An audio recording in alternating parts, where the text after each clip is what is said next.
Good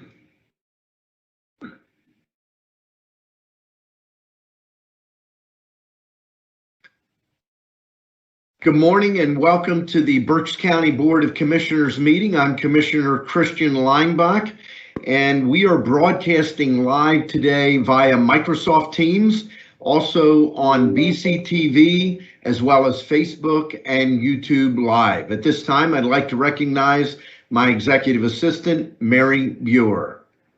Thank you. Public comment will be accepted through the Q&A function. Please include your first name, last name, and municipality. Any comments without name and municipality will not be considered. Each citizen can submit one comment. Comment length is dictated by limitations of the platform being used, Teams, Q&A, Facebook, or YouTube. The meeting comment period is limited to 30 minutes in total. Please be concise. Comments will be read during the meeting and should not be considered to be interactive dialogue with the commissioners. Any commissioner response to public comment will be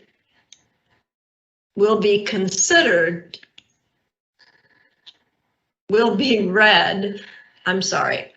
Please be concise. Comments will be read during the meeting and should not be considered to be interactive dialogue with the commissioners. Any commissioner response to public comment will be done at the discretion of the commissioners. Thank you very much, Mary. We will begin, as we always do, with a moment of silence followed by a pledge to the flag.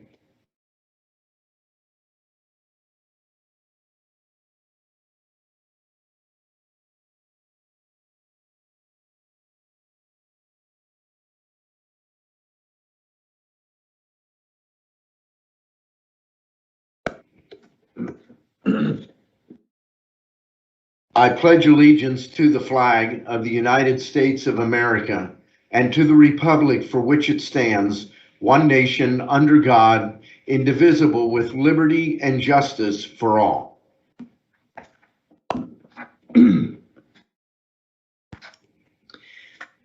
We'll begin the meeting this morning with our Berks County COVID-19 data report presentation.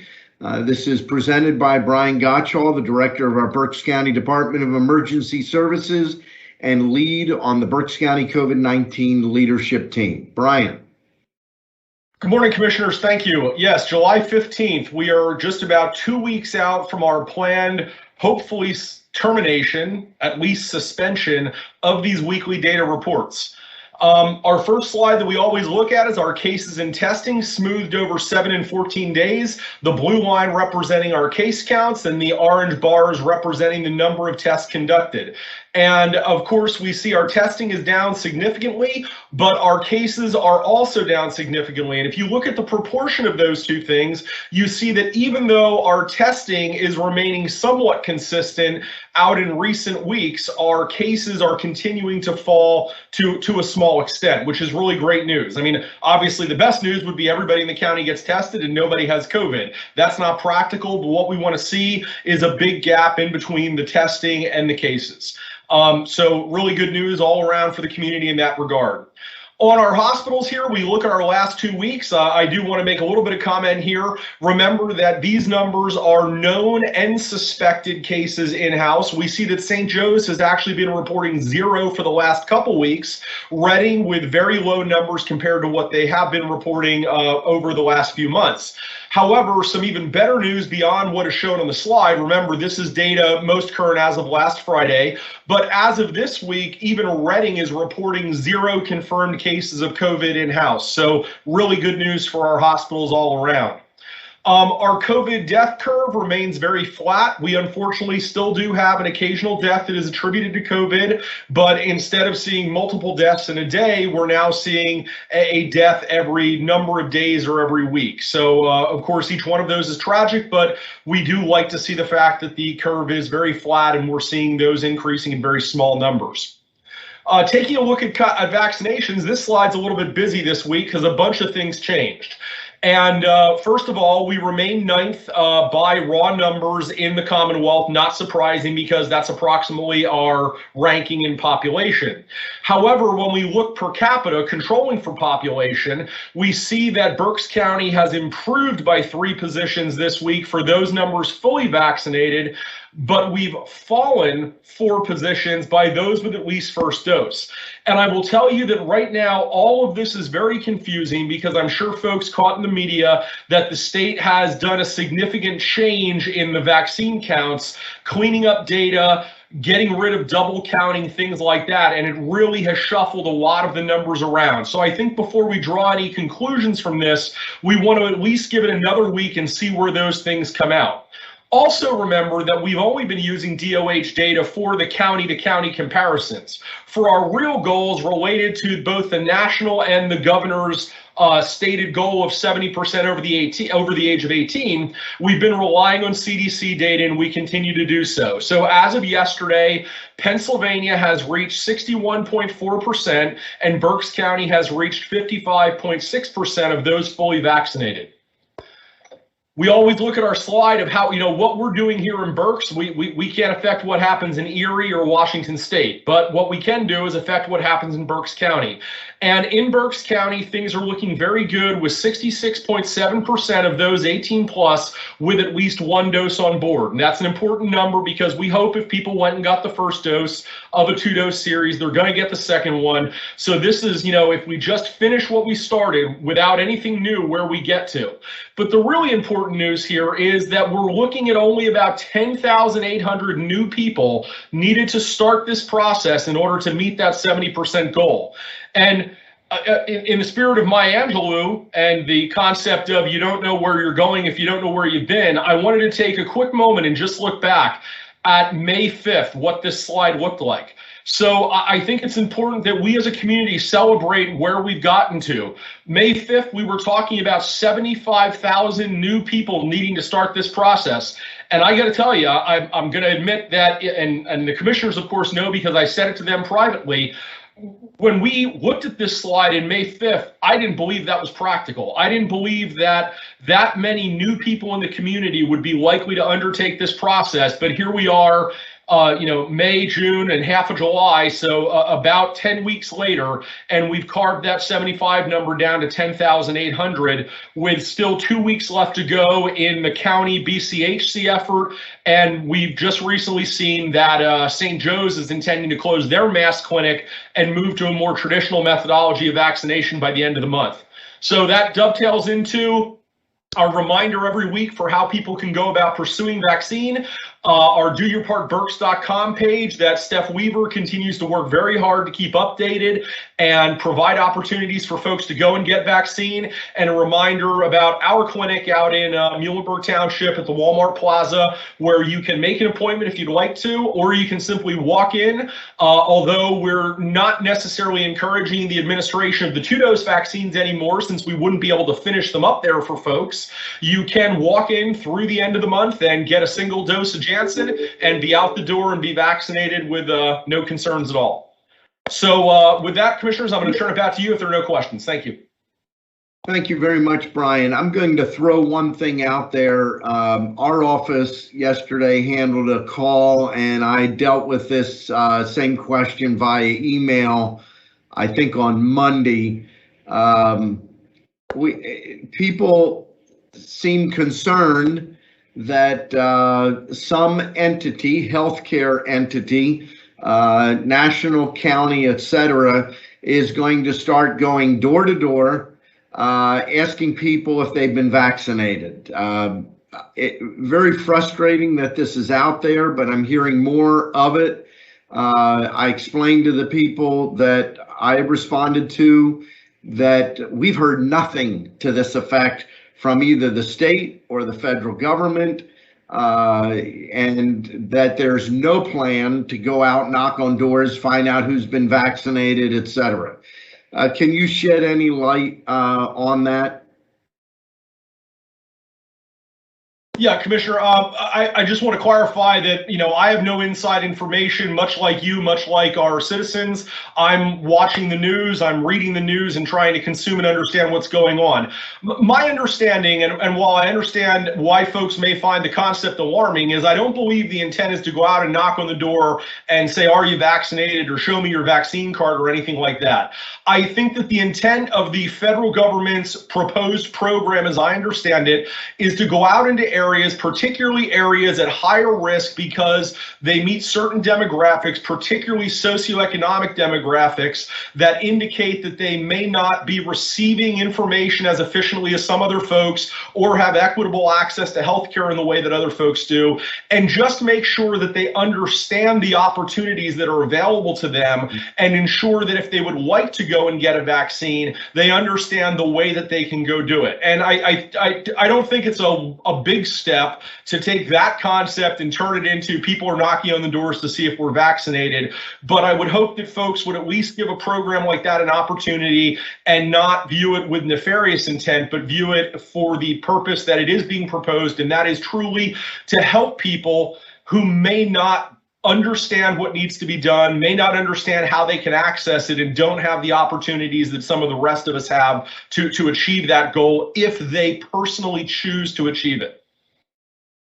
Yeah, but again, there's nothing, we've not been approached at the county level, either from the state or the federal government. That's something that's been discussed at the federal level, but nothing to the extent. I mean, the individuals that contacted me saw this as a HIPAA violation. How can somebody come to my door? And I will tell you, both cases, they would not be in the socioeconomic group that you've identified. This came from President Biden. President Biden made this announcement last week, and I think it had more to do with like mobile units going out into the community and being available, like on the street corner, if somebody wanted to avail themselves of a shot.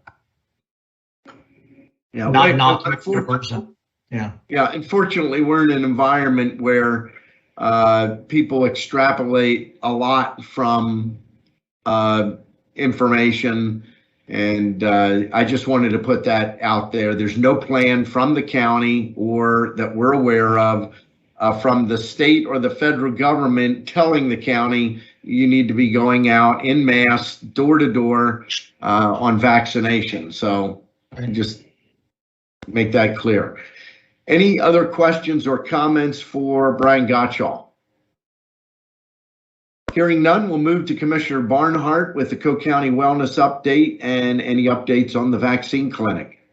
Thank you, Commissioner Leinbach. Just to echo and continue where Brian left off, is we've had over 5,000 vaccines at the North Reading Plaza. We continue to earnestly ask people for the next 2 weeks to come and get any of the 3 varieties, Johnson & Johnson, of course, the one-shot, Moderna, and Pfizer. We would initiate that shot, but we would give you a form indicating that we would not be available to administer the second shot, but there's numerous other locations to do so. And surprisingly, we didn't encourage walk-ins, but of the over 5,000, over 1,000, 20% were actual walk-ins. So good for people who maybe were at Walmart, took the bus and thought, hey, while I'm here, I might as well walk down the street here and get a dose. We still have almost 1,000 scheduled before the end of the year. Before the end of July for first and second doses. So we still have a lot of capacity and bandwidth to administer many more than that. When we set this center up, we had the capacity doing 1,600. We can do several hundred a day. Since we have had some attrition in staffing through the temporary agency, they have found other employment because the numbers are not that high. But please, we're asking, if it hasn't been convenient for you, you haven't found the time, Wednesday through Saturday, they're there. I'm more than happy to administer the vaccines to you. And then switching to Cook County Wellness Report, there have been a few contacts.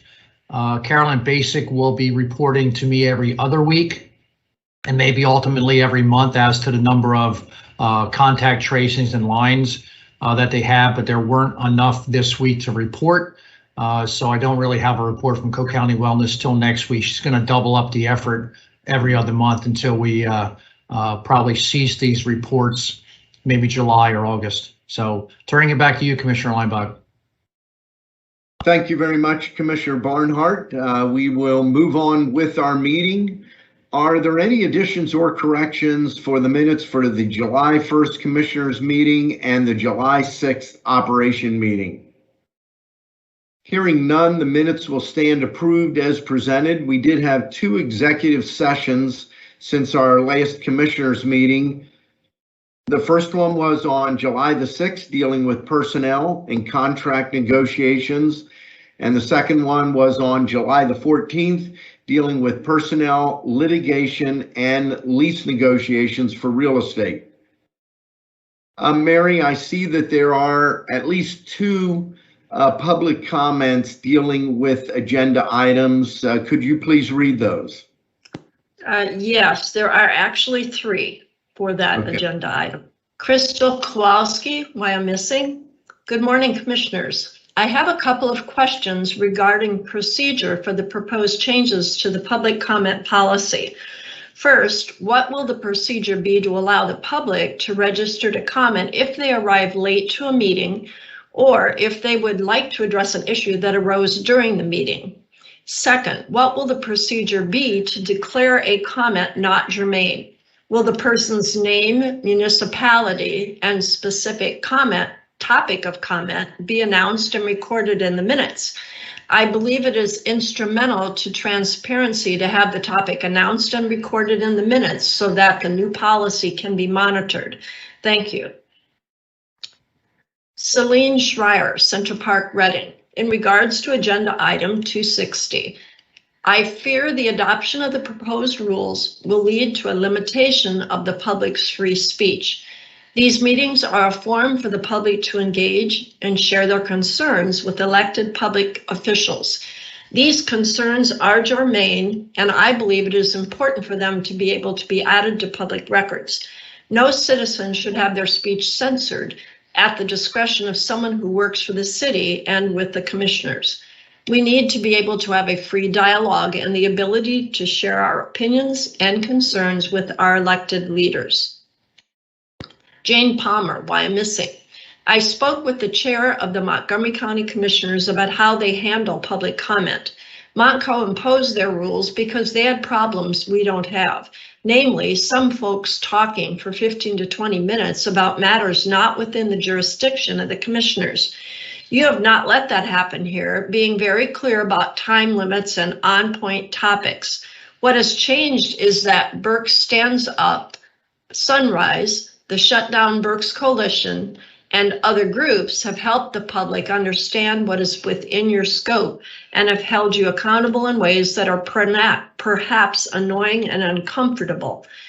You've heard from others about why these new rules are objectionable, and I don't need to repeat that. But since you're so keen on modeling yourself on Montgomery County, I want to urge you to do a few other things they're doing, like creating and following a truly visionary, comprehensive plan that emphasizes vibrant, connected, and sustainable communities, paying all county employees at least $15 an hour, powering all county buildings with wind power, supporting a county health department, and making a commitment to integrating health in all policies where every single decision the county makes takes into account the impact on the health of county residents. And that concludes those specific comments.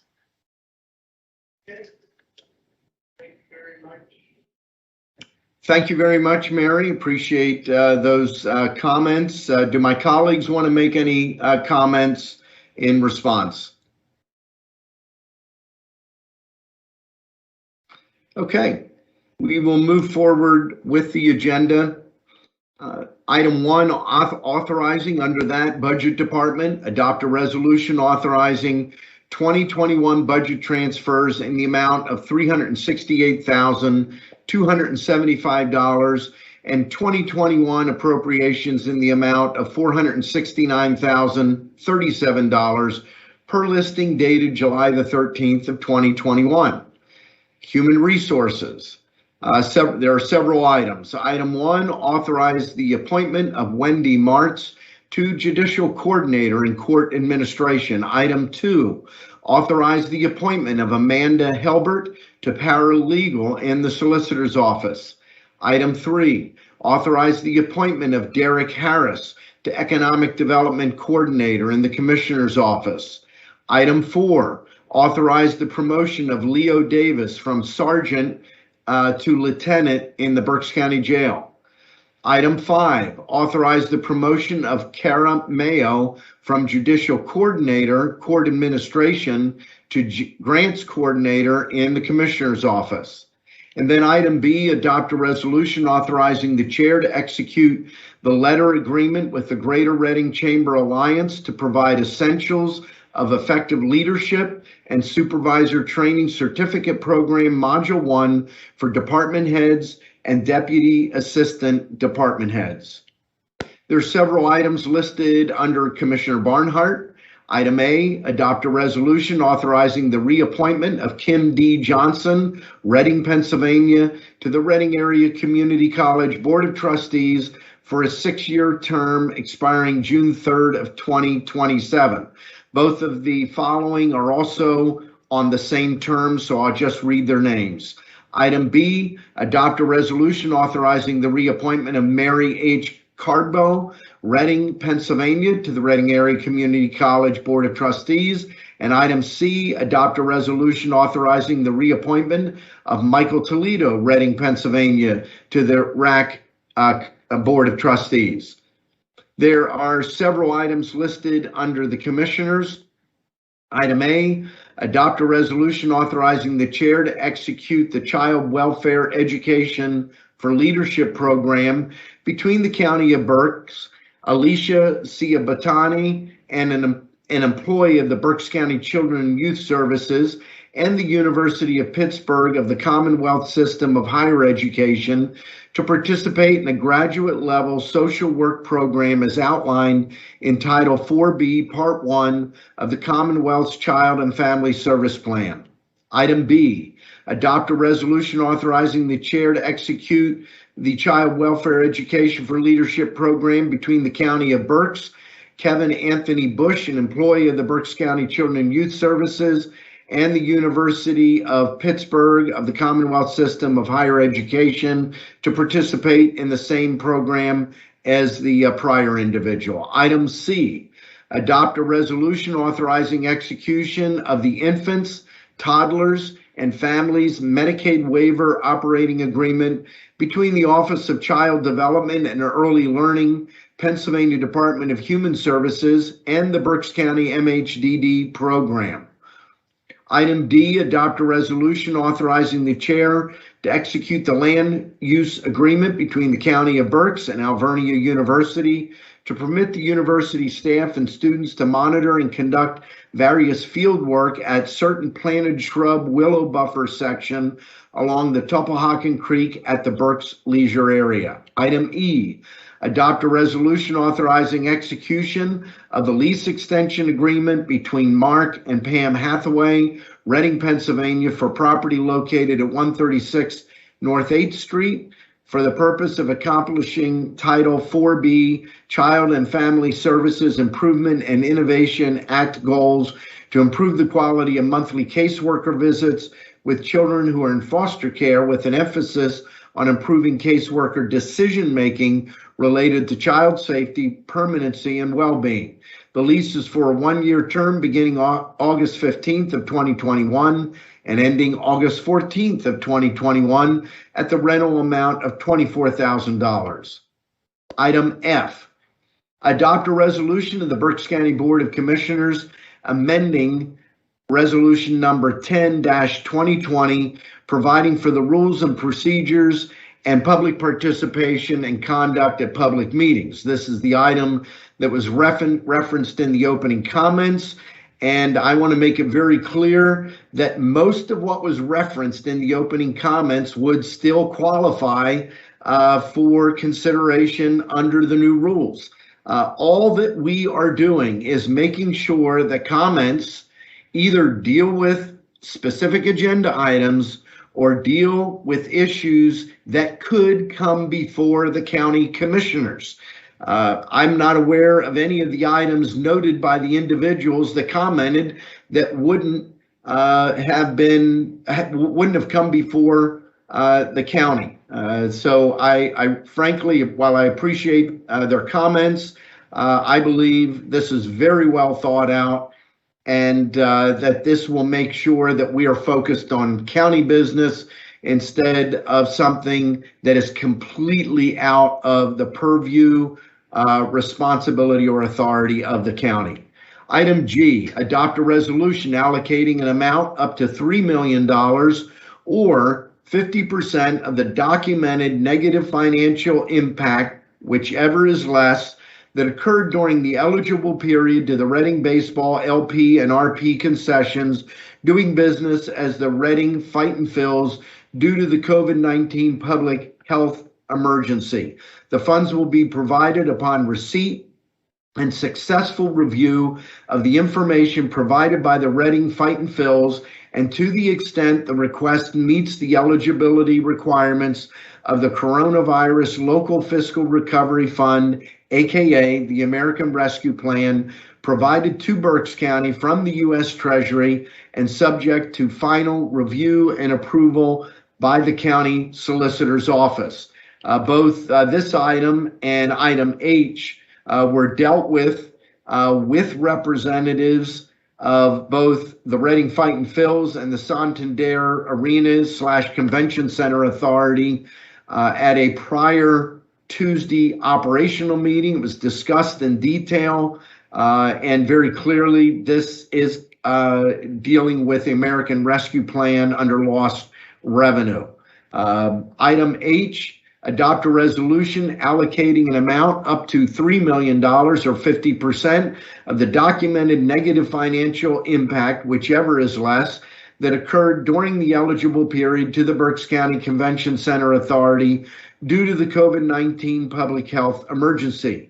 The funds will be provided upon receipt and successful review of the information provided by the BCCCA, and to the extent the request meets the eligibility requirements of the Coronavirus Local Fiscal Recovery Fund, aka the American Rescue Plan, provided to Berks County from the U.S. Treasury and subject to final review and approval by the county solicitor's office.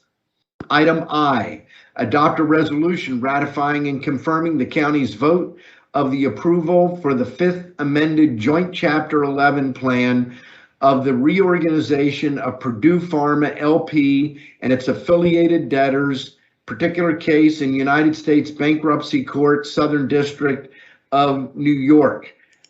This has been an ongoing litigation for a number of years. I don't know if anyone from the solicitor's office wants to jump in, but this deals specifically with the manufacturer and company that developed OxyContin and other substances.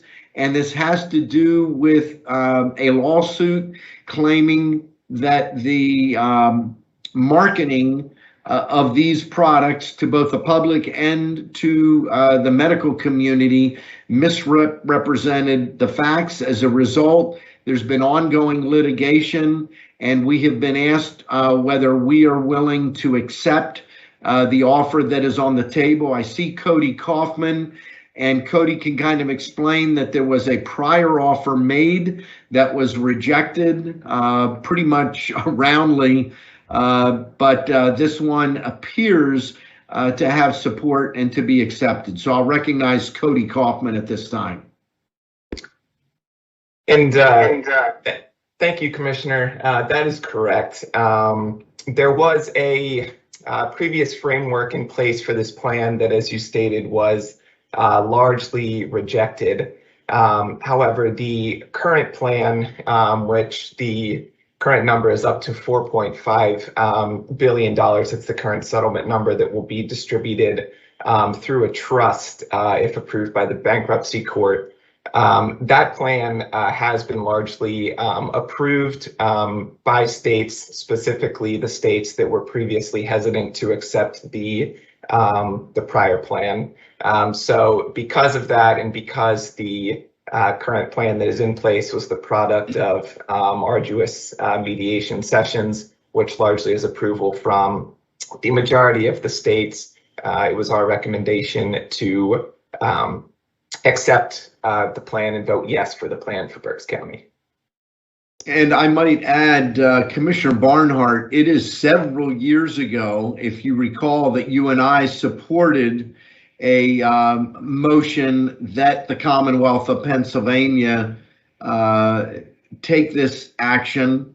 It's been a long time coming. It seems like we're very close.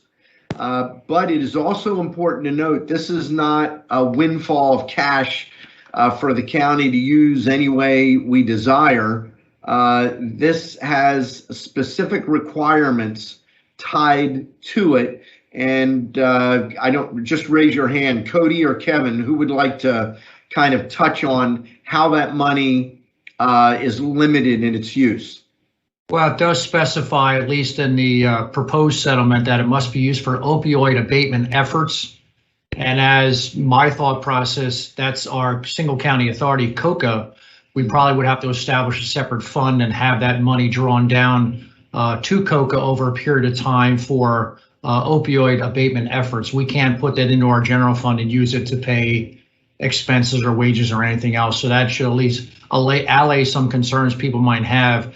If the county does stand to gain some money from this, it's going to be used for its intended purpose. Yeah, I wanted to bring that up because a lot of times when you hear there's some major lawsuit and government is gaining a win from that financially, people wonder, okay, what are they going to do with the money? This is very tightly controlled on how it can be used, and as Commissioner noted, we're going to have to account for its use. That's why it will have to be handled and accounted for separately from other funds. So thank you. Sadly, it was just announced that we lost 93,000 people last year to overdose deaths, 30% increase over the previous year. We had a record number of overdose deaths last year here in Berks County. And it really, the overwhelming majority is opioids and other, natural and synthetic opioids, and the other things that are included in opioids, fentanyl and carfentanil and things like that. So we're not showing good numbers here nationally. So we have to do everything we can with this money to start pulling these numbers back to save lives in the community. Yeah, and reiterate for those that may not understand or recall, the Purdue pharmacy is particularly egregious because in many cases, these were medications, given by doctors to patients dealing with pain relative to either injury or surgery. And they were led to believe by marketing materials, and I've seen these marketing materials, that this type of pain medication was far less of a risk of dependency than prior pain medications. And the reality ended up to be the opposite. And one of the people I point to in the local community is Chris McFadden. Chris McFadden today is the president of Pennsylvania Adult and Teen Challenge in Raresburg here in Berks County. But he is also a graduate of the Pennsylvania Adult Teen Challenge program because he became addicted as a result of a college football injury when he was a quarterback at Shippensburg. And I think it was Shippensburg. It might be Stroudsburg, so don't hold me to that. It was one of those level colleges. He took a severe hit. He had no clue of the danger of the medication he was given, and before he knew it, he was completely hooked. And his life spiraled downward to the point that he began buying the medications on in the black market. When he realized he couldn't afford them any longer, he turned to heroin, ultimately ended up in jail, and his way out of jail was to accept treatment, which he ultimately got. There are a lot of people out there like that. That is the core reason behind this litigation that's taken place against Purdue Pharma. So thank you, Cody. Thank you, Commissioner Barnhart, for adding to that information. And then item J, adopt a resolution authorizing the Berks County Board of Commissioners to enter into an intergovernmental agreements provided consolidated dispatching services to municipalities, and further authorize and directs Brian Gottschall, Director of Berks County Emergency Services, on behalf of Berks County to execute and deliver the agreement to the municipality and take any further actions as may be necessary to carry forth the agreements. Item 2, a motion authorizing execution of contract agreements and amendments as set forth on the attached listing dated July the 15th of 2021. There are a total of 29 contracts. There is one contract jointly with a number of entities. Here are the entities on that contract: Adult Probation, Berks County Residential Center, Career Link, Children and Youth Services, Court Administration, the Berks County Jail, the Planning Commission, Tax Claim, and Treasurer. There are also 16 contracts with the Area Agency on Aging. There are 2 contracts with, again, a number of entities: the Assessment Office, the Berks County Residential Center, Career Link, Children and Youth Services, Court Administration, the Planning Commission, the Public Defender's Office, and the Berks County Veterans Administration Office. There's 1 contract with the Berksheim, 1 contract with Career Link, 5 contracts with Children and Youth Services, 2 contracts jointly with Children and Youth Services and Juvenile Probation, and 1 with the Berks County Jail. Item 3, a motion to ratify and confirm payments as set forth on the Controller's Office voucher listing dated July the 8th of 2021 and July 15th of 2021, and the payment of electronic transfers and employee payroll.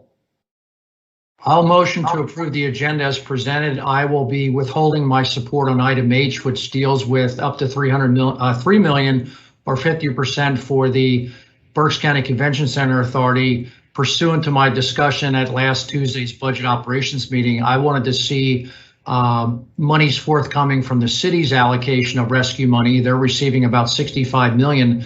I do know that they are fully supportive of the Reading Fight and Fills in the stadium, but I haven't seen any effort made toward the convention center. So I will be withholding my support of that for the county, contingent upon hearing something that the city is supporting. Basically, it's a joint authority for those who don't know it.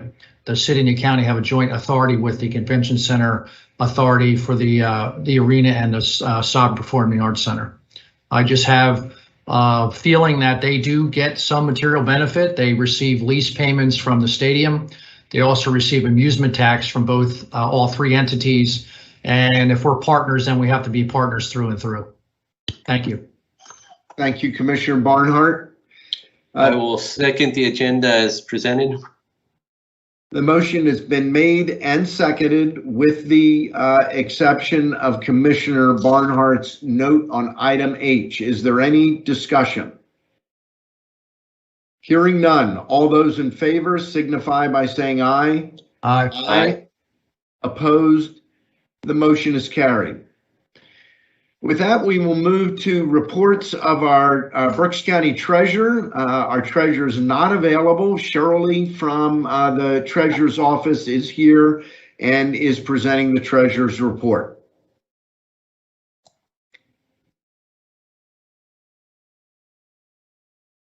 Are you here, Shirley? Shirley is here. And don't call me Shirley. Okay. Fortunately, I have the report in front of me. It shows a balance of a general account total of $234,921,668.92. There's a balance to clear of $3,953,023.20, leaving a balance of $230,968,645.72. I also want to note the following balances in funds related to dollars from the COVID pandemic, both state and federal. The CHIRP program, this is the hospitality program, still shows a balance of $1,469,660.83. The emergency rental assistance round one still has a balance of $6,411,354.61. Round two has a balance of $2,609,196.53. The Department of Human Services Emergency Rental Assistance Plan has a balance of $9,212,056.11, and the American Rescue Plan Act, and this is the balance of the first 50% of the $81.6 million, and that balance is $40,905,014.95. With that, we will turn to the County Controller's Office. Again, our Controller is not available, but in her place, we have Grozna to present the report. Good morning, Commissioners. Good morning.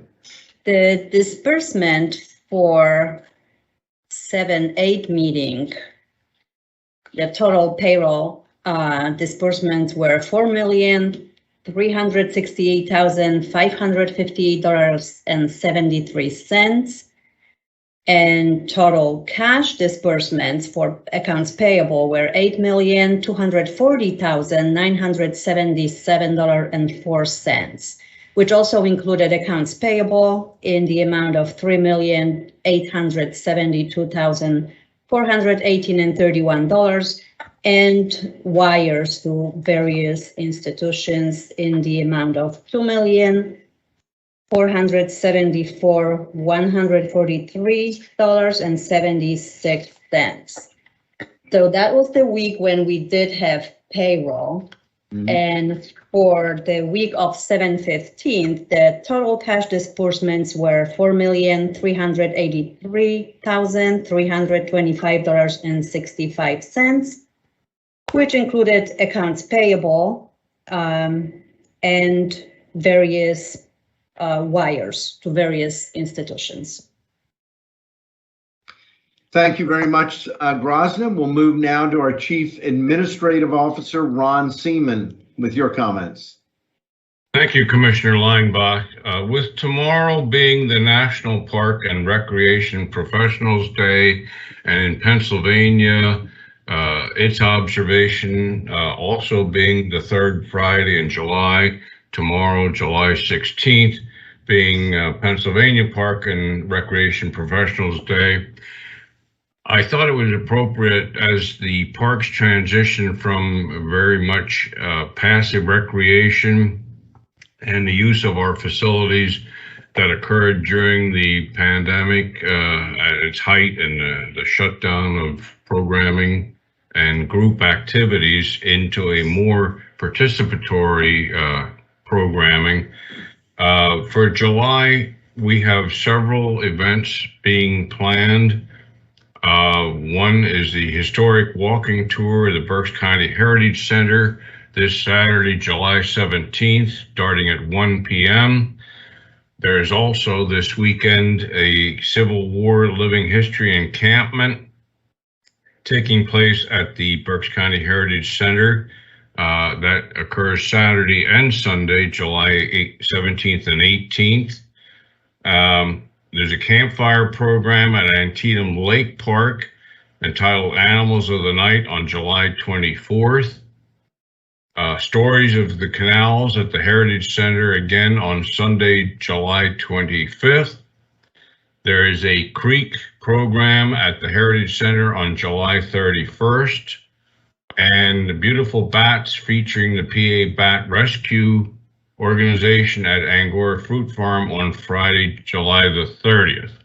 With the exception of Civil War Living History Encampment and the Stories of the Canals, these events do require pre-registration, and details on those events can be found on the Berks County Parks and Recreation Department Facebook page, as well as the PA Americana events listing, and they are slowly migrating this information to the County Parks Department webpage.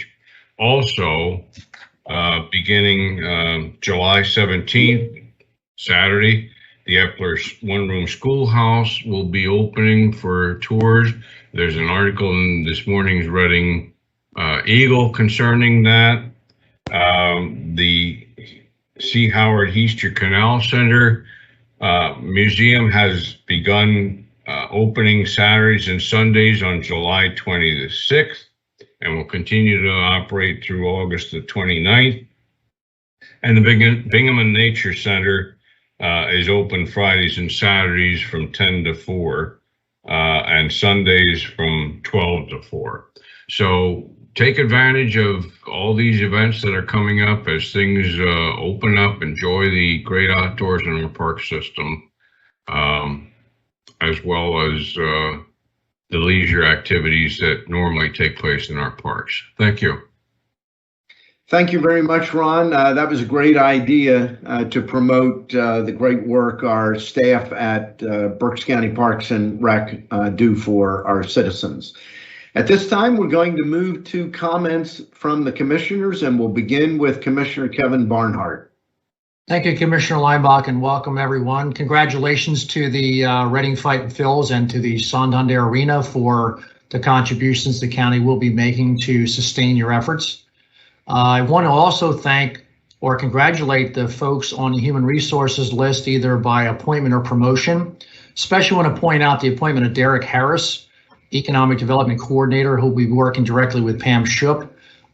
Several years ago, he was an intern in our office while he was attending Westchester University. So welcome to each and every one of you, especially Derek Harris, who will be occupying the 13th floor. Last but not least, at 11 a.m. on Microsoft Teams, we have a election board meeting scheduled. We have one item to discuss is review the State Directive 1 of 2021 concerning access to electronic voting systems. So anyone interested in that conversation or dialogue, please join Microsoft Teams at 11 a.m.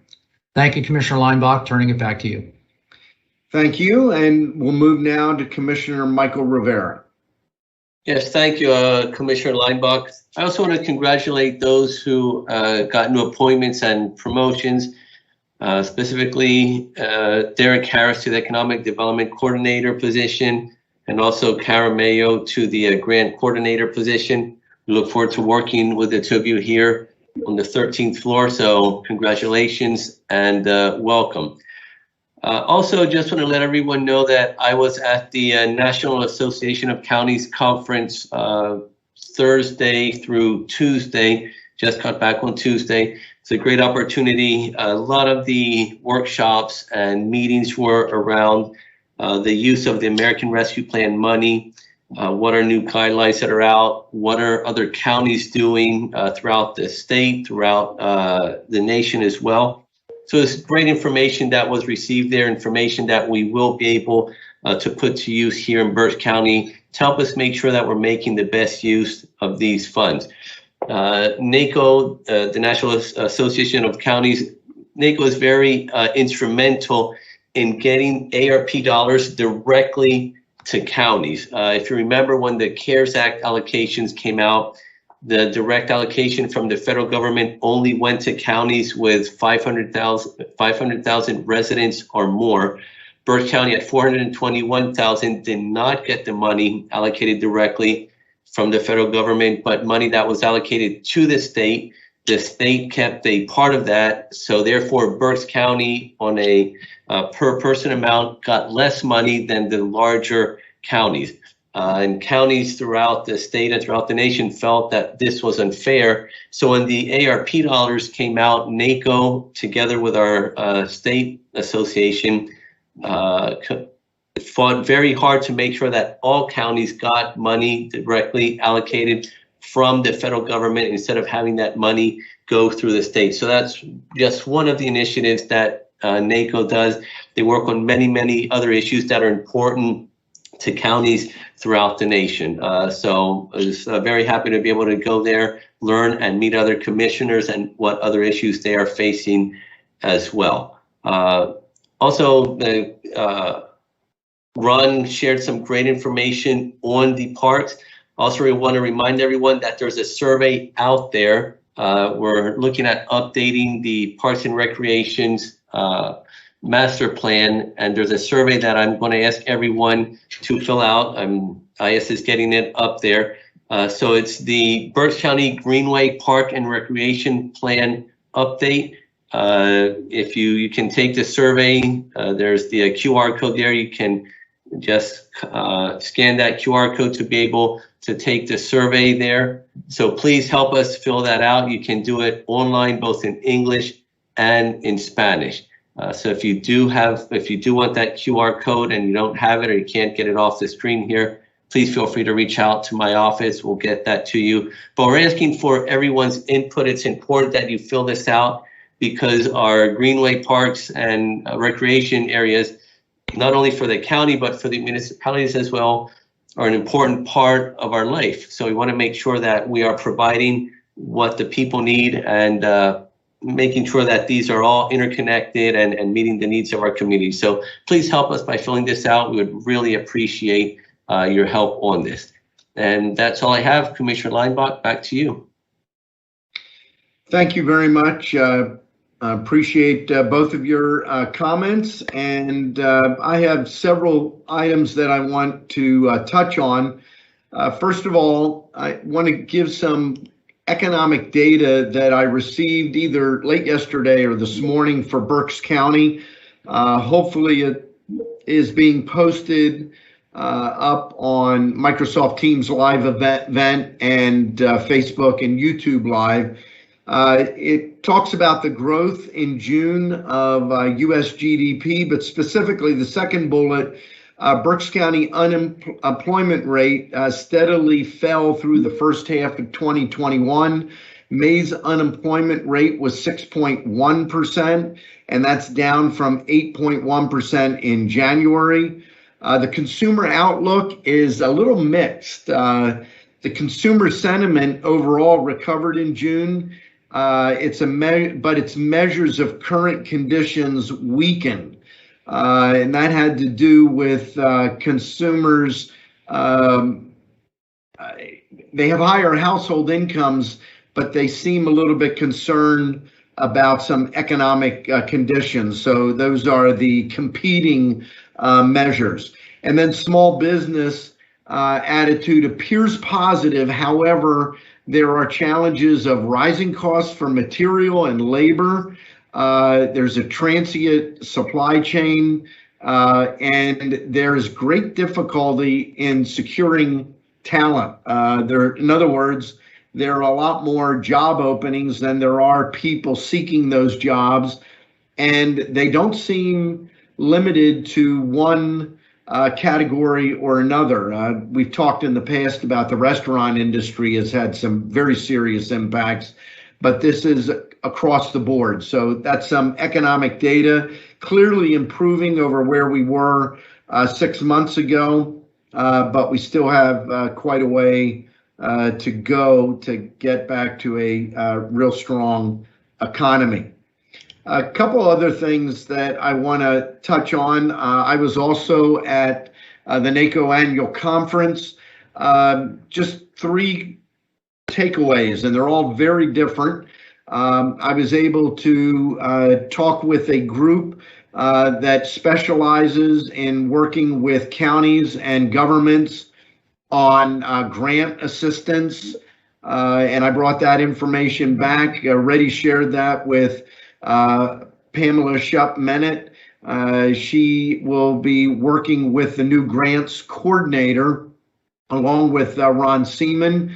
And so this is information that I think can really be a huge help. I also met with an organization, Active Pure, that has recently received FDA approval on home, business, and institutional air purification systems that are effective not just against COVID, but highly effective in cleaning the air and making it safe relative to a number of potential airborne pathogens, viruses, etc. And then I had even a more interesting discussion with a commissioner from Will County, Illinois. We were talking about our communities, and the issue of Jerglowitz duck came up. And I won't get into the details of how that discussion came up, but this commissioner was very interested in the company and asked for information, which I've since sent to them about Jerglowitz duck, and they said they'd love to talk to Jerglowitz about expanding out into Illinois. I told him I have no idea if Jerglowitz is interested, but I thought that was a very interesting and kind of conversation you wouldn't think about going to an association meeting. The last thing I want to share is an interesting story, and I'm going to share my screen briefly. This is a house in Wyomissing on Girard Avenue. Commissioner Barnhart, Commissioner Rivera, and I, along with a number of people, were thrilled to be back at the Wyomissing 4th of July parade. I have to tell you, every year I look forward to this. It was disappointing not to be able to participate last year. I described this as riding my motorcycle through a Norman Rockwell painting. But this house is of particular interest. It's owned by Gregory DeLapp and his family. And there's a couple reasons I'm showing this. Number one, I go past this every year. I have several photos that Greg has taken and some other people have taken of me and my motorcycle in front of this house. But I had an unusual incident this time.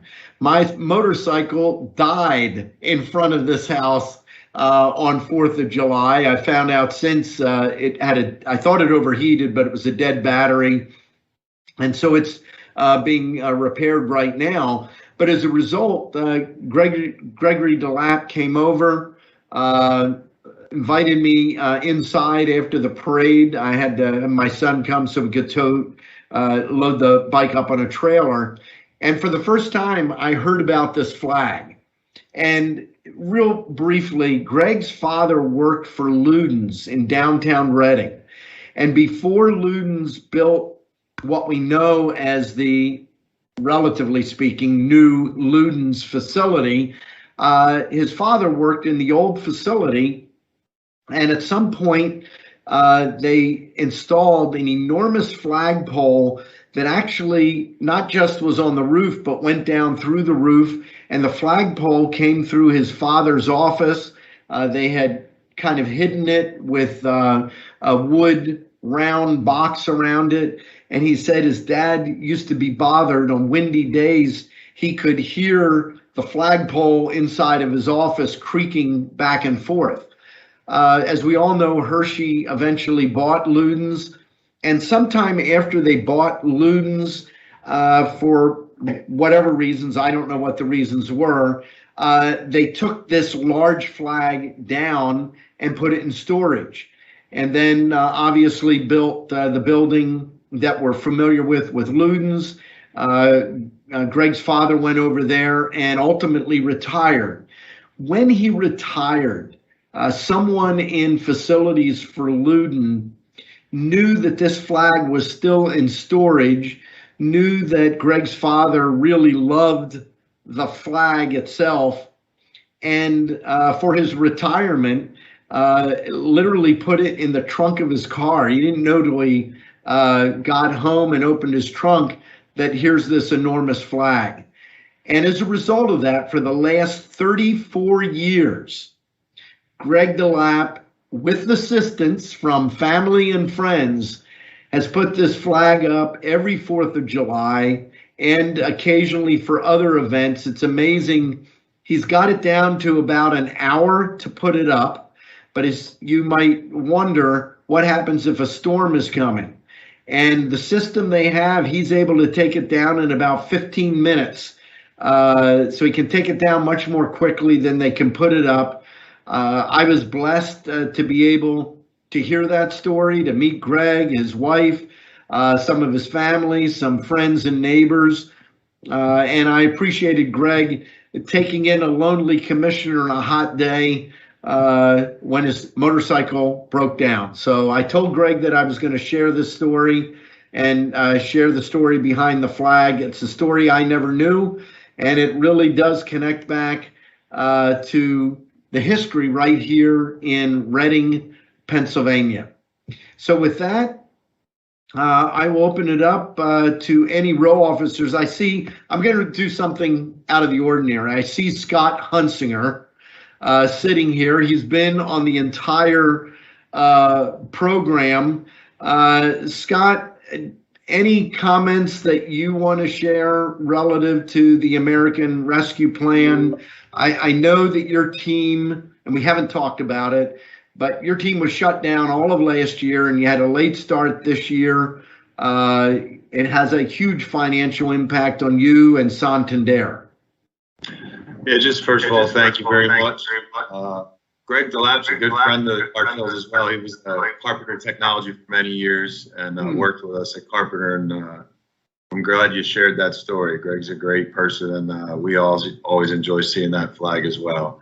As it relates to your vote today and the funds for the American Recovery Plan, we greatly appreciate it. It was certainly a difficult year. We did our best to stay involved in the community with helping Harvest and Olivet Boys and Girls Club and anywhere we could help out. But certainly looking forward, to build back up our business and our involvement in the community, this is certainly very helpful. And we've discussed some of the specific programs and needs that we have. So this will certainly be supportive. I will say on the optimistic side, as our county recovers, Sunday, some of you I'm sure saw this, Sunday we had the largest attendance in the United States of America for minor league baseball.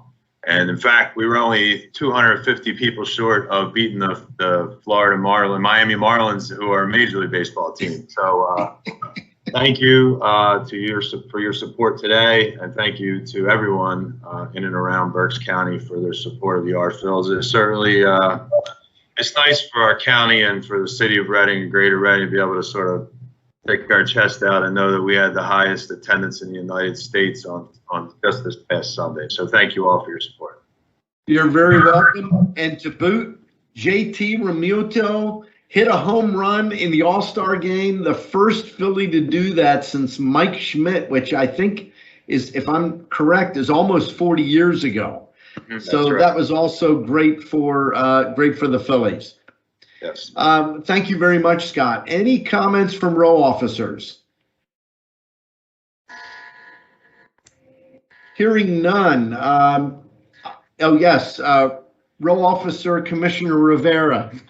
I just had a recommendation for you, Commissioner Leinbach. Maybe you want to change your motorcycle, use something else for the parades from now on. It's been two situations now, so. Yeah, okay. Somebody has to bring that up. Commissioner Rivera.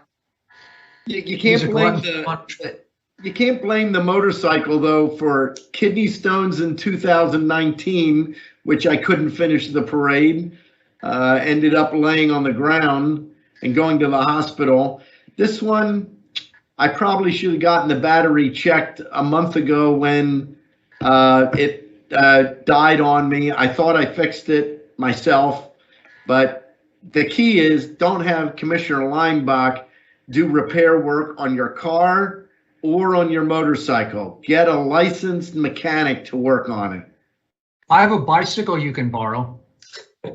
A tricycle or a bicycle? Bicycle. Okay, I have a better idea. I think we should get a bicycle built for three, and Wow. all three commissioners ride the bicycle built for three in the next parade. Scott Hunsinger is making an odd face. Okay, well, thank you for your words of wisdom, Commissioner Rivera. Welcome. I do not see any additional public comment. Motion to adjourn to the election board meeting. Second. The meeting stands adjourned.